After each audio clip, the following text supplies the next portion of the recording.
चिराग जी, तो ये अकाउंटेबिलिटी कहां से तय होगी?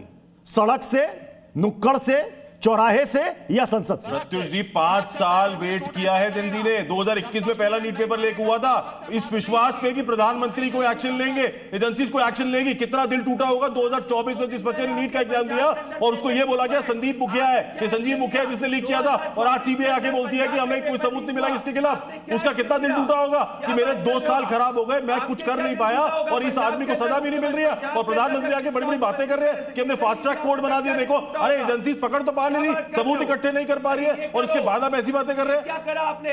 ये पंजाब में लाठियां, अरे पंजाब छोड़ दो यार, अभी देश की बात करो। कभी तो देश की बात कर लो, कभी तो ऐसा हो कि तुम देश के लिए बात करो, बच्चों के लिए बात करो। कभी तो ऐसा हो कि तुम देश के लिए, बच्चों के लिए बात करो। कैसे एक सेकंड, मैं अगले पॉइंट पर आ रहा हूं। पूजा जी, सरकार के मंत्री का स्टेटमेंट आया जिसमें वो कह रहे हैं कि कल से लेकर आज तक पिछले 24 घंटे के अंदर हमने 4 बार रीच आउट किया छात्रों तक।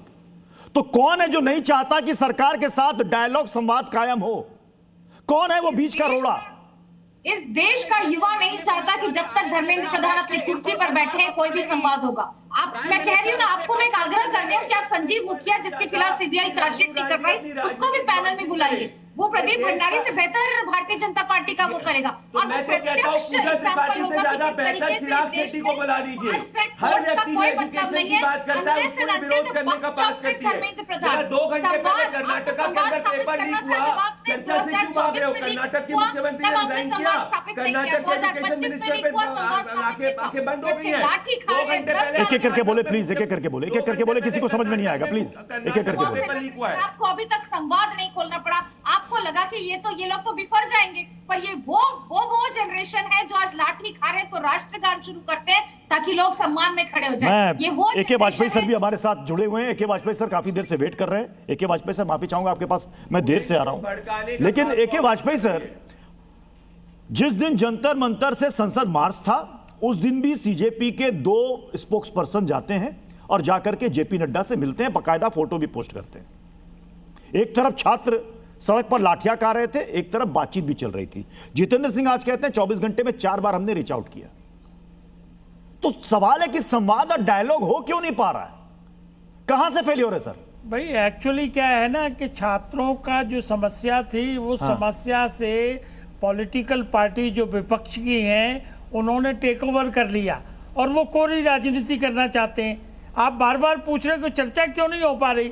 अरे भाई, चर्चा में हिस्सा तो अपोजिशन को ही लेना पड़ेगा ना। अगर ये हिस्सा ही नहीं लेंगे, पार्लियामेंट ही नहीं चलने देंगे, तो चर्चा कहां से हो जाएगी? ये चर्चा नहीं चाहते, ये समाधान भी नहीं चाहते, ये सिर्फ राजनीति करना चाहते हैं जो सर्वथा गलत है। एक बात बताइए मुझे कि पेपर लीक के हुआ जैसे ही उसके बाद दोबारा री एग्जाम किया गया कि नहीं किया गया? परीक्षाएं प्रॉपरली कंडक्ट हुई कि नहीं हुई? रिजल्ट आया कि नहीं आया? और जिन्होंने लीक किया था, सीबीआई ने 13 लोगों को अरेस्ट बाकायदा आज भी किया हुआ है। तो ये अगर क्राइम है, ऑर्गेनाइज्ड क्राइम है, और ये अरे क्यों इस्तीफा दिलाओ? क्यों इस्तीफा दिलाने से क्या होगा? एक बात बताइए ना, जब 128 विवेक जी सुनिए ना, 128 बार लीक हुआ, कितने इन्होंने इस्तीफे दिलवा दिए? राजस्थान में किसका इस्तीफा हो गया था? कर्नाटक में किसका इस्तीफा हो गया? नहीं है। अरे सुनिए, विवेक जी प्लीज, आप बीच में क्यों? विवेक जी, अरे आप जब आएगा तो आप बोलिए ना।